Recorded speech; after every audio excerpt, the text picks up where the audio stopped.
Imagínate que tu marido se va al otro lado a trabajar para darte una vida mejor. Llevan casi 20 años juntos. La confianza entre ustedes nunca ha fallado.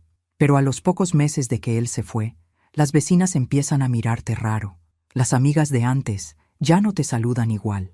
Y un día te enteras de que alguien está diciendo por todo el pueblo que tú tienes un amante. Lo peor no es el chisme.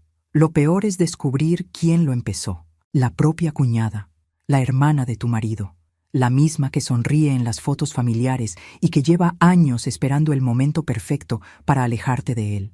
Y ese momento llegó cuando él cruzó la frontera, porque esto no era solo por coraje ni por envidia. Había algo más detrás, algo que tenía que ver con el dinero que él mandaba cada quincena y con quién quería ella que tuviera el control. Lo que María Elena no sabía todavía era hasta dónde había llegado el plan, ni todo lo que iba a tener que hacer sola, desde aquí, para salvar su matrimonio antes de que fuera demasiado tarde. Esta es su historia. Cuando Javier me dijo que se iba, yo no lloré de inmediato. Me quedé sentada en la orilla de la cama, mirando sus manos mientras doblaba la ropa, y pensé, llevamos 17 años juntos. Hemos pasado cosas peores que esto. Y en ese momento lo creía de verdad. Javier García es el tipo de hombre que no hace las cosas a medias. Cuando decide algo, lo decide con todo. Así fue cuando nos casamos. Así fue cuando compramos la casa. Y así fue cuando una tarde de marzo llegó con esa mirada que yo ya conocía bien y me dijo que había una oportunidad de trabajo en el norte, en Estados Unidos, en un rancho del lado de Texas, donde un primo suyo llevaba 3 años trabajando y ganando bien. Es por nosotros, María Elena, me dijo. Nada más es por un tiempo. Yo lo miré y supe que ya había tomado la decisión. No me lo estaba pidiendo permiso, me lo estaba explicando. Y yo lo entendí, porque así éramos nosotros. Él trabajaba, yo apoyaba. Los dos jalábamos parejo. Lo que no supe ver en ese momento fue lo que iba a pasar después. Los primeros días sin él fueron raros. La casa se sentía diferente, no silenciosa, porque mis hijos seguían ahí, Rodrigo de 14 y Camila de 11, con su ruido y sus pleitos de siempre. Pero había algo que faltaba, un peso distinto en el aire. Javier y yo hablábamos todos los días por videollamada. Él me contaba cómo era el trabajo, el frío de las mañanas, los compañeros que había conocido.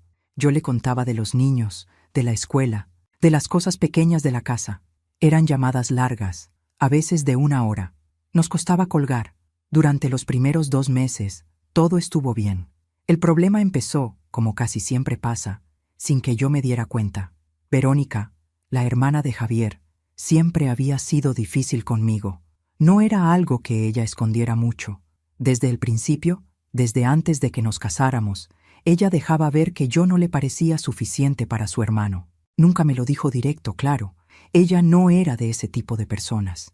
Era más de los comentarios que se dicen sonriendo, de las preguntas que parecen inocentes, pero no lo son. ¿Y tú de dónde eres exactamente, María Elena?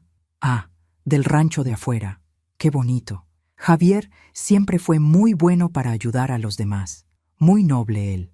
Pequeñas cosas. Nada que yo pudiera señalar sin quedar como exagerada. Con el tiempo aprendí a ignorarla. O al menos lo intenté. Cuando Javier estaba cerca, Verónica se portaba bien. Guardaba las distancias, pero yo sabía lo que pensaba. Lo veía en la forma en que me miraba cuando creía que yo no me fijaba. Lo que nunca imaginé fue hasta dónde sería capaz de llegar cuando su hermano ya no estuviera ahí. Fue una vecina, doña Esperanza, la que me abrió los ojos por primera vez. Un martes en la mañana, yo venía de dejar a Camila en la escuela y me la encontré barriendo la banqueta de su casa. Le di los buenos días como siempre. Ella me los devolvió, pero algo en su cara estaba diferente. Una incomodidad, como si no supiera qué decirme. Le pregunté si estaba bien. Me dijo que sí, que todo bien, y siguió barriendo. Yo seguí mi camino sin darle más importancia. Pero esa misma semana noté que 2 vecinas más me saludaban diferente, más corto, menos ojos. Como cuando alguien sabe algo que tú no sabes y no quieres ser el que te lo diga. Pensé que eran cosas mías, que estaba sensible por la distancia, por el cansancio de sola con los niños, pero siguió pasando. La primera vez que escuché algo concreto fue un jueves por la tarde. Fui a la tienda de la esquina a comprar unas cosas para la cena. Había 2 señoras cerca del mostrador, hablando entre ellas. Cuando entré, se callaron. Una de ellas, la señora Refugio, que vivía a 3 cuadras de mi casa, me miró y luego miró para otro lado. Pagué rápido y me fui. Pero cuando ya iba saliendo, escuché que la otra señora decía algo en voz baja. No escuché todo, solo unas palabras sueltas. Pues dicen que tiene visitas. Me detuve un segundo. Volteé. Las dos me estaban mirando. Salí sin decir nada. Esa noche no pude dormir bien. Me quedé dando vueltas a lo que había escuchado. Visitas. ¿Qué visitas? Yo no recibía a nadie que no fuera mi mamá, o alguna amiga de toda la vida. Nada fuera de lo normal. ¿De qué estaban hablando esas mujeres? 2 días después, me llegó un mensaje de mi cuñada Rosario, que era prima de Javier, pero vivía aquí en el pueblo. Rosario y yo nos llevábamos bien, siempre habíamos tenido trato. El mensaje decía: «Oye, María Elena, ¿estás bien? Escuché unas cosas y quiero que sepas que yo no te creo nada de lo que andan diciendo». Yo le respondí de inmediato: «¿Qué están diciendo, Rosario?». Tardó en contestar. Cuando lo hizo, escribió: «Ándale, mejor hablamos en persona». Nos vimos esa misma tarde en su casa. Me hizo pasar a la cocina, me ofreció café y luego, con cuidado, me fue contando.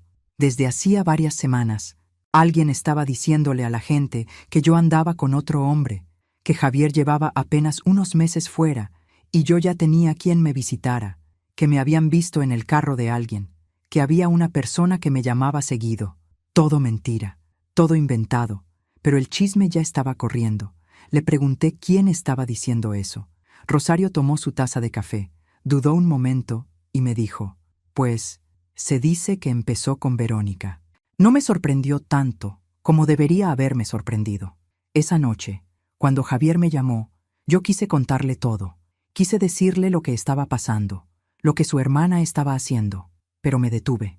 Javier estaba lejos, estaba trabajando duro, en un lugar donde no conocía a nadie, mandando dinero cada quincena para que sus hijos tuvieran lo que necesitaban. No quería preocuparlo con algo que todavía no entendía bien. Pensé que podía manejarlo yo sola. Pensé que cuando la gente viera que los rumores eran mentira, todo se iba a callar solo. Me equivoqué, porque mientras yo decidía guardar silencio, Verónica ya llevaba semanas construyendo algo mucho más grande de lo que yo imaginaba. Y lo que venía después iba a ser mucho peor. Las siguientes semanas fueron extrañas de una forma que es difícil de explicar. Por fuera, mi vida seguía igual. Me levantaba temprano, preparaba el desayuno para Rodrigo y Camila, los llevaba a la escuela, regresaba a la casa, limpiaba, cocinaba, hacía lo que había que hacer. Una rutina normal, la misma de siempre. Pero por dentro, algo había cambiado. Empecé a notar cosas que antes no notaba.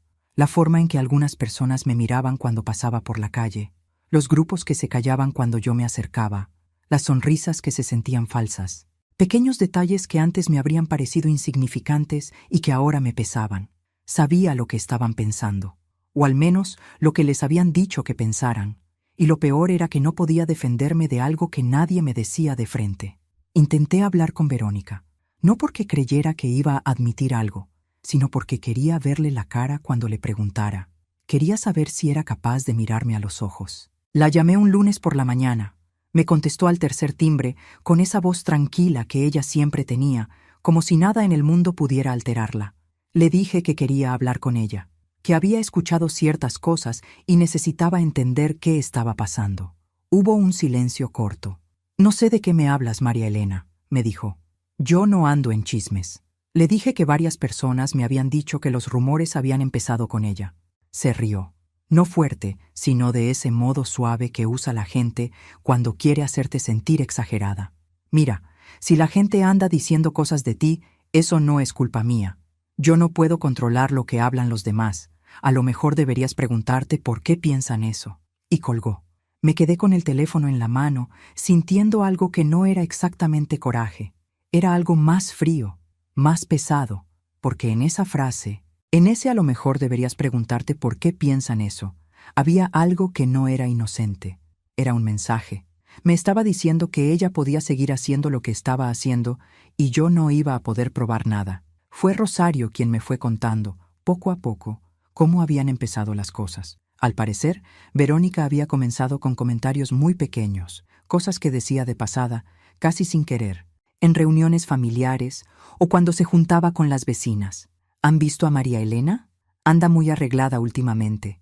No sé, yo la veo diferente desde que Javier se fue, más animada. Ojalá que Javier pueda confiar en ella. Yo lo quiero mucho a mi hermano y no quisiera que lo lastimaran.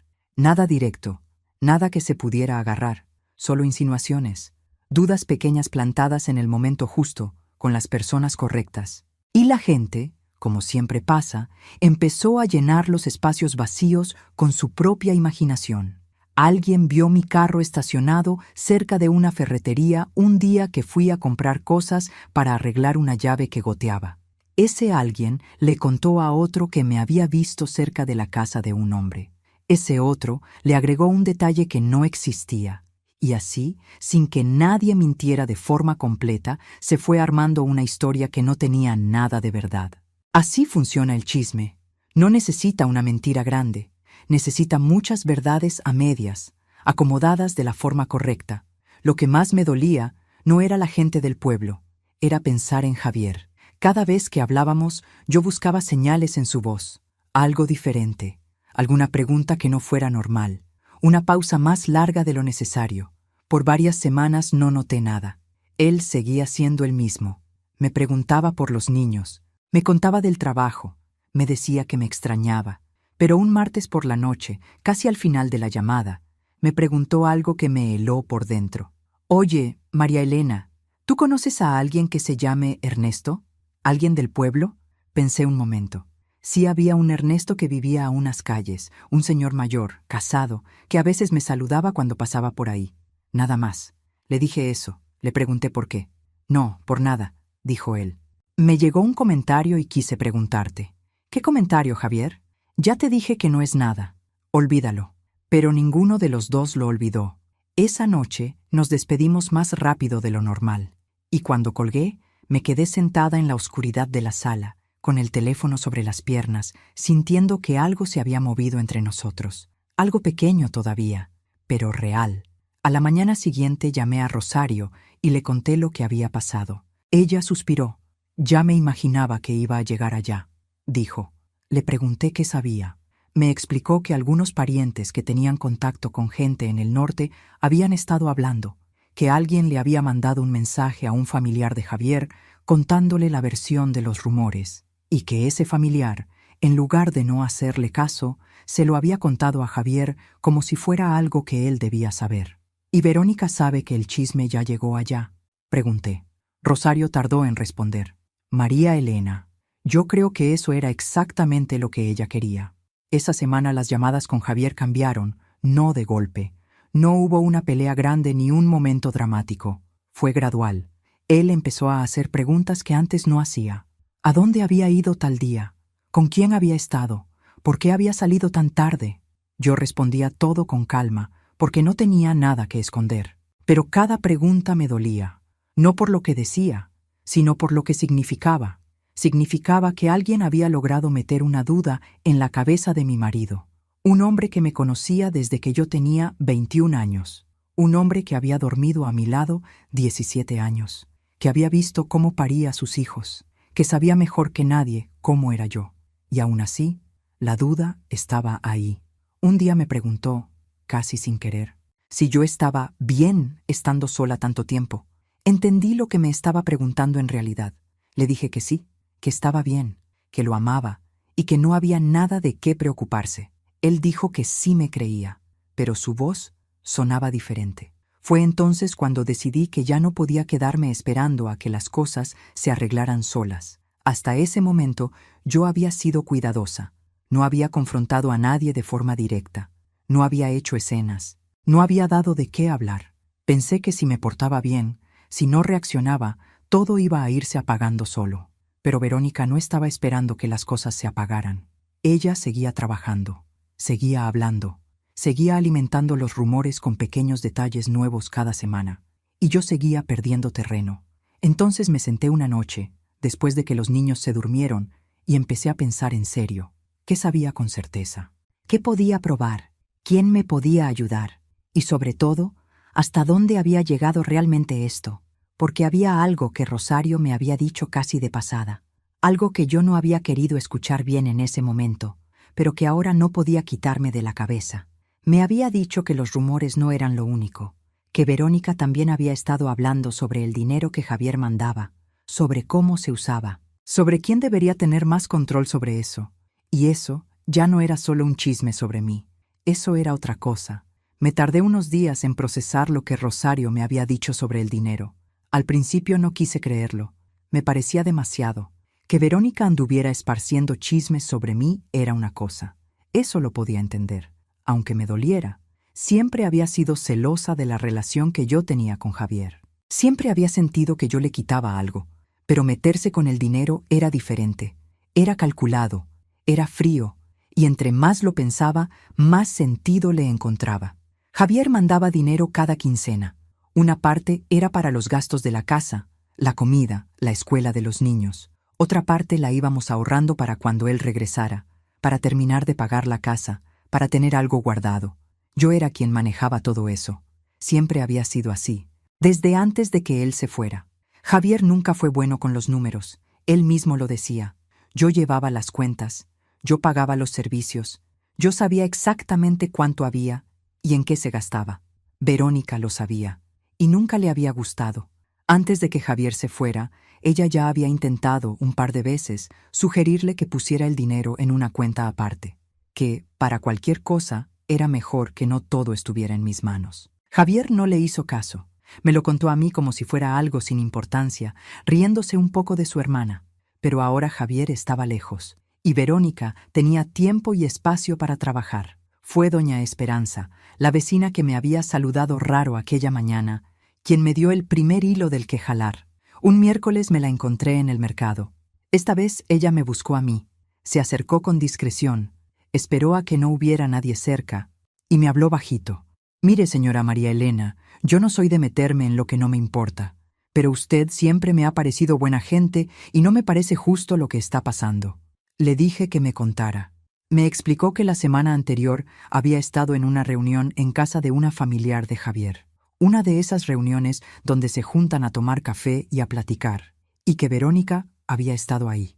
Ella andaba diciendo que usted gasta el dinero que manda su marido en cosas que él no sabe, que hay gastos que no le reporta, y que si Javier supiera cómo maneja usted el dinero, se iba a enojar mucho. Me quedé quieta. ¿Y la gente le creyó?, pregunté. Doña Esperanza hizo una pausa. Pues, algunos sí, porque ella lo dice muy segura, como si lo supiera de verdad. Esa noche no llamé a Javier. Le mandé un mensaje diciéndole que los niños me habían tenido ocupada y que hablábamos al día siguiente.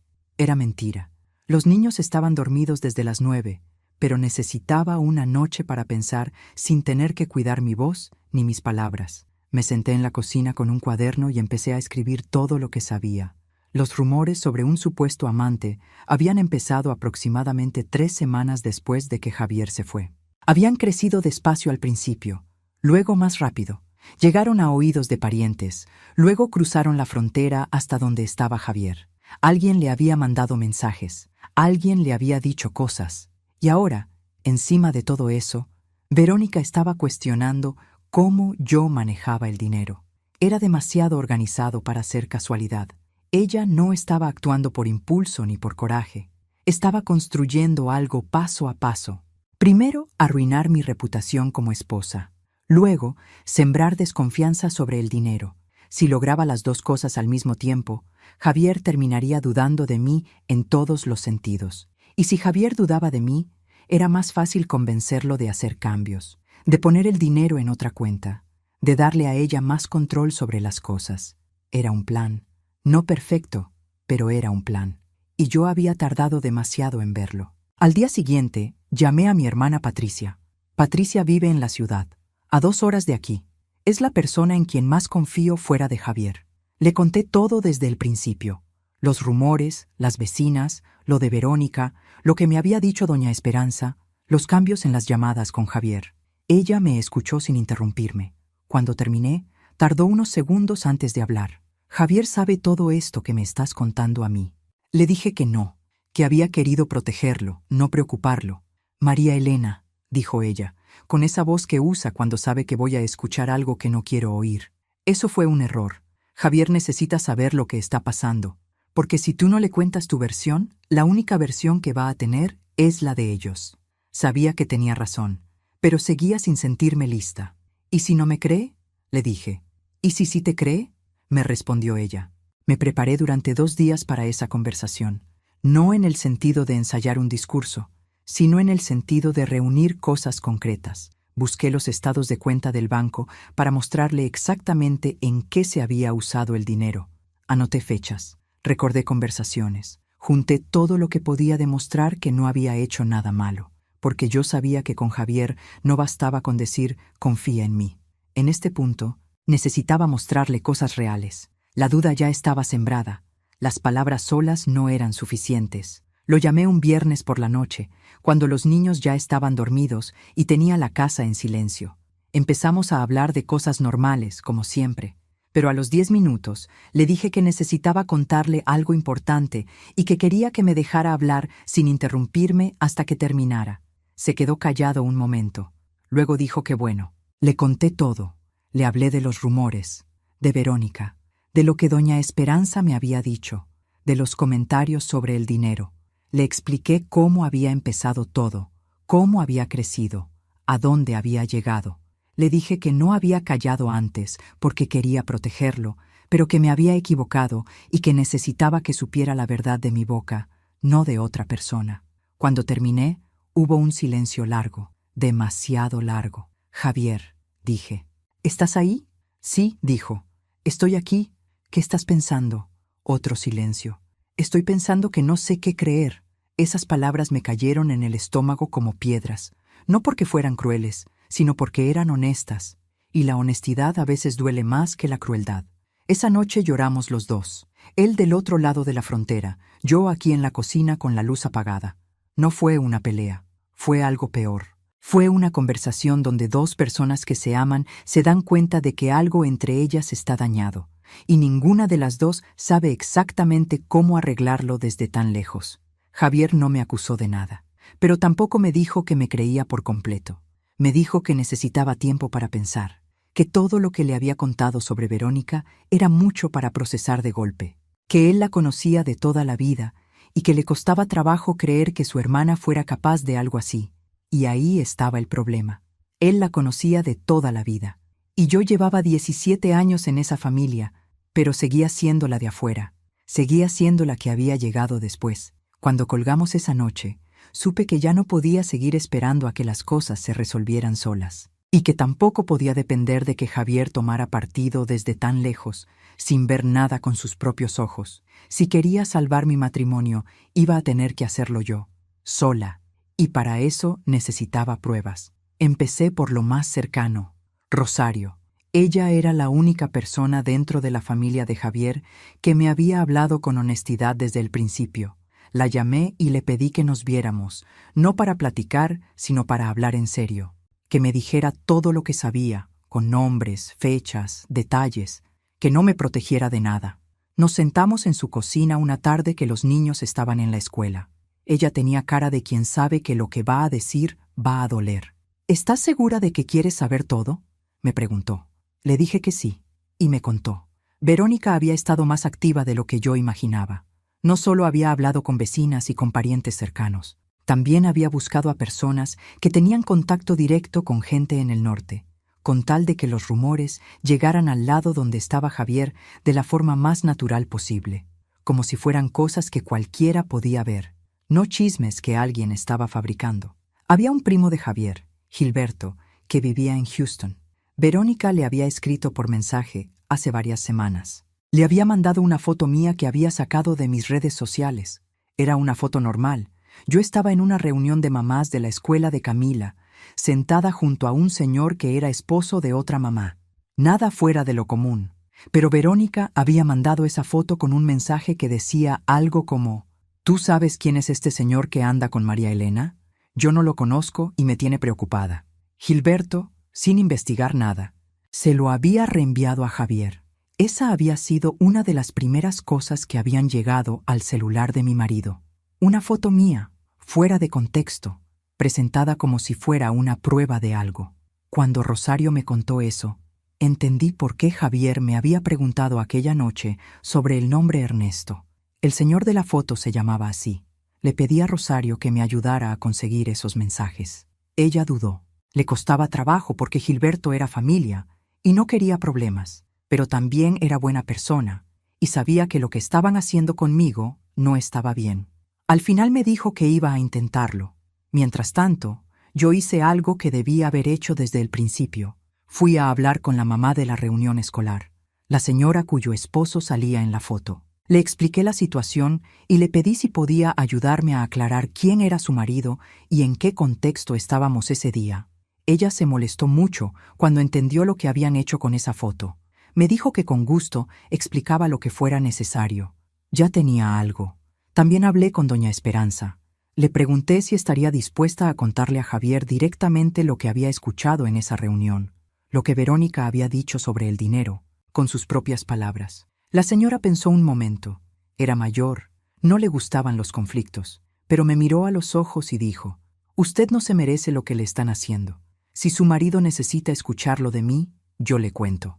Anoté su número en mi cuaderno con letra grande. Rosario me escribió 3 días después. Había hablado con Gilberto. Al principio él se había puesto a la defensiva. Decía que solo había compartido algo que le preocupaba. Pero cuando Rosario le explicó el contexto de la foto, quién era el señor, dónde había sido tomada, él se quedó callado. Al final, le mandó a Rosario una captura de la conversación que había tenido con Verónica. Ahí estaba todo: la foto, el mensaje de ella, la forma en que había presentado la situación como si fuera algo sospechoso, sabiendo perfectamente que Gilberto se lo iba a pasar a Javier. Guardé esa captura en mi teléfono. La guardé en 3 lugares diferentes para no perderla. Con todo eso en la mano, llamé a Javier. Era un domingo por la mañana. Él tenía el día libre. Le dije que necesitaba que me diera tiempo, que iba a compartirle cosas por el teléfono y que quería que las viera con calma antes de decir nada. Le mandé la captura de la conversación entre Verónica y Gilberto. Le mandé fotos del estado de cuenta del banco, con cada gasto anotado. Le mandé un mensaje de voz de la señora de la reunión escolar explicando quién era su marido y en qué contexto habíamos estado juntos ese día. Y luego esperé. Pasaron casi 20 minutos sin que dijera nada. Los viví despacio, sentada en la orilla de la cama, mirando la pantalla del teléfono. Cuando por fin me llamó, su voz era diferente. No diferente como distante, diferente como cuando alguien acaba de entender algo que no quería entender. «María Elena», dijo, «dime, siento mucho haber dudado de ti». No dije nada. Sentí que algo dentro de mí, algo que había estado apretado durante semanas, empezaba a aflojarse. «No debí haberlo hecho», siguió. «Te conozco, llevo 17 años conociéndote, y dejé que me metieran ideas en la cabeza como si fuera tonto». «No eres tonto», le dije. «Te pusieron las cosas de una forma muy calculada. Cualquiera hubiera dudado, pero yo no debí haberlo hecho. Tú no». Esa conversación fue larga. Hablamos de todo.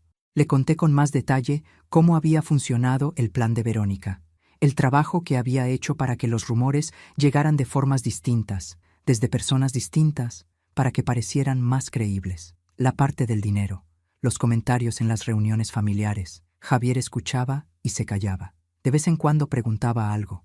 Se notaba que le costaba trabajo aceptar que su hermana había sido capaz de todo eso, pero las pruebas eran claras.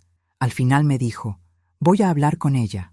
Le pedí que esperara, que no lo hiciera todavía de manera que ella pudiera prepararse o cambiar su versión. Que primero pensáramos juntos cómo queríamos manejarlo.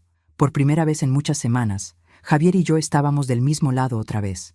Lo que siguió no fue sencillo. Javier llamó a Verónica unos días después. No fue una conversación tranquila. Ella negó todo al principio. Luego dijo que solo había compartido cosas que le preocupaban. Luego dijo que lo había hecho por el bien de su hermano. Javier le mostró la captura de sus mensajes con Gilberto. Verónica se quedó sin argumentos. No pidió disculpas. Ese tipo de personas rara vez lo hace. Pero quedó expuesta frente a Javier, frente a Gilberto, frente a Rosario. Ya no podía seguir operando en las sombras. Ya todos sabían lo que había hecho. Con las vecinas y la gente del pueblo fue diferente, más lento. El chisme no se deshace de un día para otro. La gente que te creyó culpable no aparece al día siguiente a pedirte perdón. Algunas personas simplemente dejaron de hablar del tema. Otras, con el tiempo, fueron cambiando de actitud cuando vieron que nada de lo que se había dicho tenía sustento. Doña Esperanza fue la primera en acercarse. Un día tocó a mi puerta con un poco de pan dulce y me dijo que se alegraba de que todo se estuviera acomodando. Eso fue suficiente para mí. No necesitaba que todo el pueblo me pidiera disculpas. Solo necesitaba que la verdad estuviera en el lugar correcto. Javier regresó 6 meses después. Lo fui a esperar con los niños a la terminal de autobuses. Rodrigo estaba tratando de hacerse el mayor, pero se le notaba en los ojos lo emocionado que estaba. Camila no se molestó en disimular nada. Salió corriendo en cuanto lo vio.